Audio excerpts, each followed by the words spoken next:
Hello and welcome to the March 2026 New Family Information Session. I wanted to start with our story. My daughter Ella was born in 2011, and I pretty much knew right away that there was something wrong. There were a lot of small things and not meeting milestones. At the time, we were living in South Carolina, and I heard a lot of "let's just wait and see" from her various pediatricians and physicians.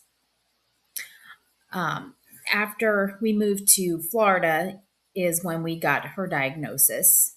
We moved in 2014 and we started the process with the neurologist in 2015 and got our answer in March of 2016. I am now very open with everything about Ella, everything that she goes through. I'm very open to any questions. She is currently 14 years old and she is in seventh grade. And you'll see these are some pictures of her. And this is Clara that she's with at the conference in New Orleans several years back.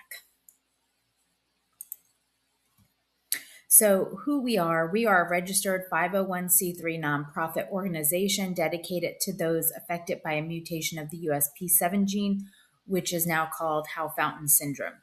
Our mission is to cure Hao-Fountain Syndrome, and we do this by funding research and identifying more patients.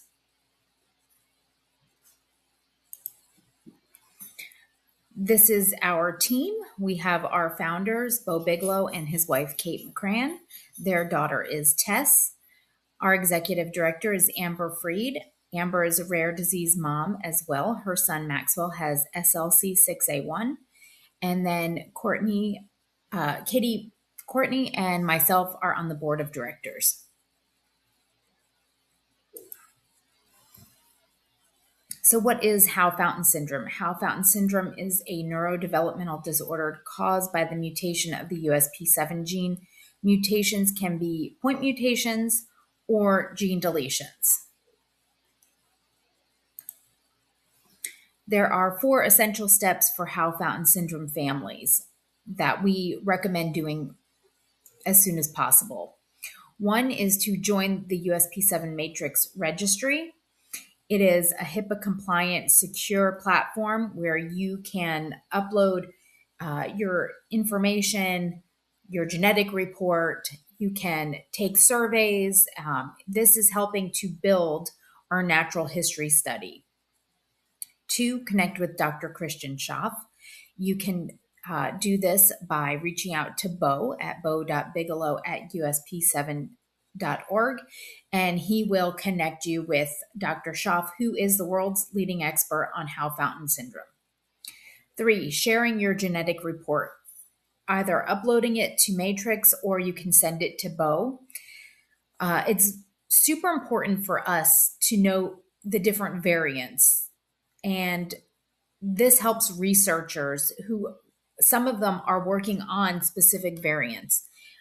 So it's really important that we know all the different variants, that we can spot patterns, that we can use it toward the natural history study. All of that information is very important. 4, donating to the biorepository. If you are located in the United States, we would love for you to donate to the biorepository. The biosamples help researchers study at the cellular level how USP7 functions, and we can start working on potential treatments and a cure. The first step is to sign up for Matrix, and then the second step would be to donate to the repository. There are many roadshows put on by Combined Brain, who is a consortium of rare diseases where you can donate. And I'll get to that in a few slides.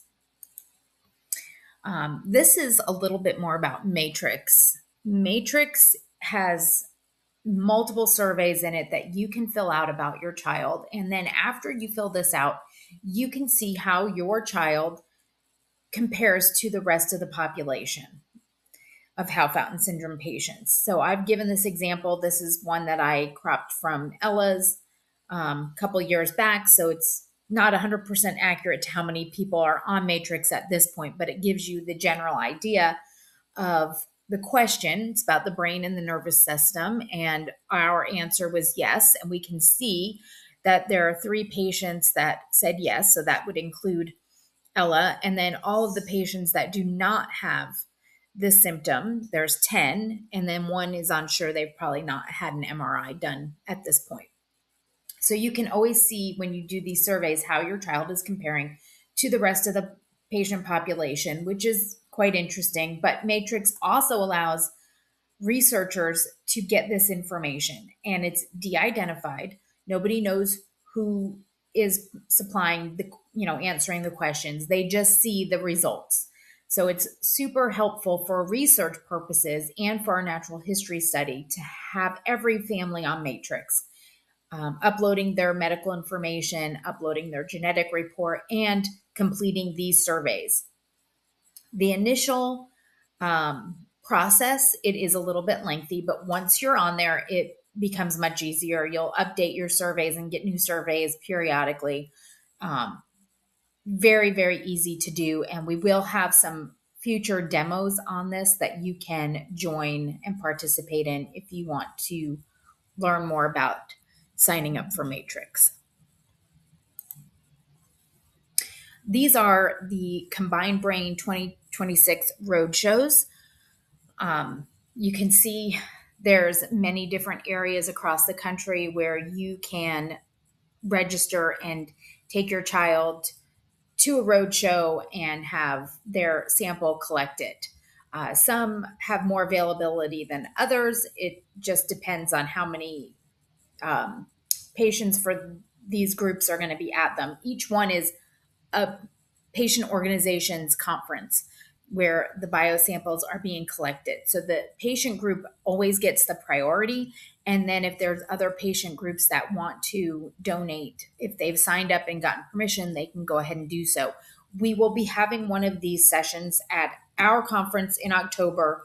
So our patients will get priority. So if you're coming to that, please sign up to donate. It's usually a blood sample, a urine sample, sometimes a nasal swab. But it's very, very easy to participate, and it really helps move the research forward. And if you have questions about that, you can reach out to me or Bo. We're more than happy to answer any questions about Combined Brain and the biorepository. These are our project funding goals for 2026. We are planning on having an EEG study at our family conference. To fully fund it, it's $25,000. Our first goal is to raise $10,000 by April 7th to kind of kickstart this funding. We are also planning to give $5,000 to the O'Neill Lab at Wesleyan University to pay for a student scientist for the summer to work on USP7. We also want to fund work done by Dr. Boris Bonaventure at Mount Sinai towards his USP7 research, and the Fontaser Lab at Texas Tech, where they are studying USP7 and MAGEL2 pathways. We want to fund them $2,000 a month toward research. These are some of the family initiatives. We have these new family Zoom sessions every single quarter. We have our family conference in October.